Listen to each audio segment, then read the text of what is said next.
A semana que termina foi marcada pelo avanço das tropas russas sobre o território ucraniano, com cercos e ataques à cidade-chave. A invasão atingiu novos patamares de combate e também na resposta internacional, por meio de sanções econômicas e envio de armas à zona de guerra. As duas maiores cidades ucranianas, a capital Kiev e Kharkiv, têm sido alvo de intensos bombardeios, mas não foram tomadas pelo exército invasor. Tropas russas conseguiram o controle da cidade portuária de Kherson, no sul da Ucrânia. Soldados também ocuparam a usina nuclear de Zaporizhia, a maior da Europa, que foi atacada, mas não sofreu danos nos seus reatores. Aqui no Nexo, João Paulo Charlot trouxe análises da atuação militar da Rússia. Alguns especialistas consideram que Vladimir Putin cometeu erros de cálculo e subestimou a resistência ucraniana. Outros acham que o ritmo do cerco faz parte da estratégia do presidente russo. Os dois lados do conflito dizem ter matado milhares de combatentes inimigos, em números difíceis de ser verificados.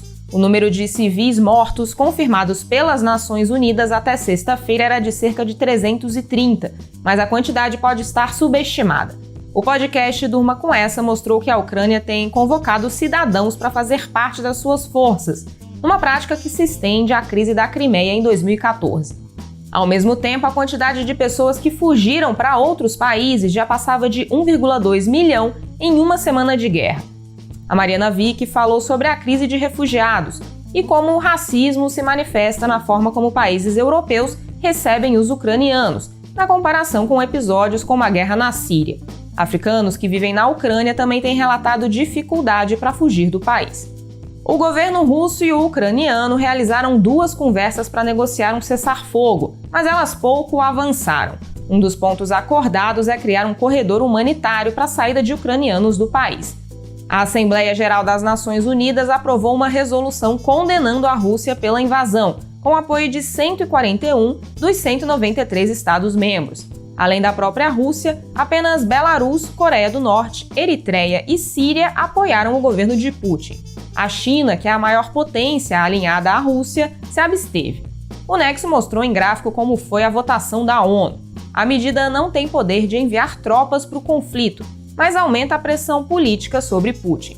Os Estados Unidos e a União Europeia enviaram armas e dinheiro para a Ucrânia e impuseram sanções econômicas com peso inédito contra a Rússia.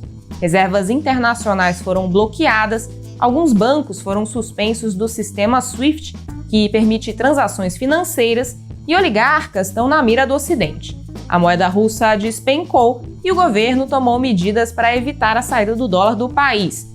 As sanções são calibradas para não travar os mercados de petróleo e gás, em que a Europa tem forte dependência russa. Mas o conflito já afeta o preço dos produtos e de outras commodities, como mostrou o Marcelo Rubissec.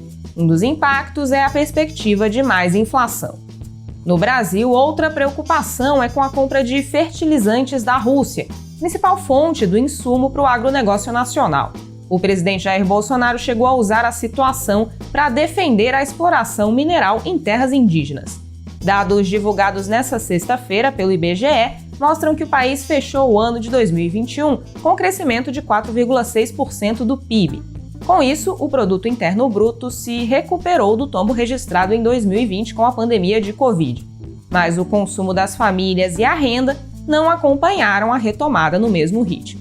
Essas e outras notícias você lê no Nexo Jornal.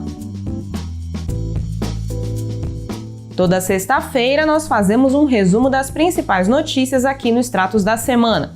Se você gostou, dê um like no vídeo e inscreva-se em nosso canal. E assine o Nexo Jornal.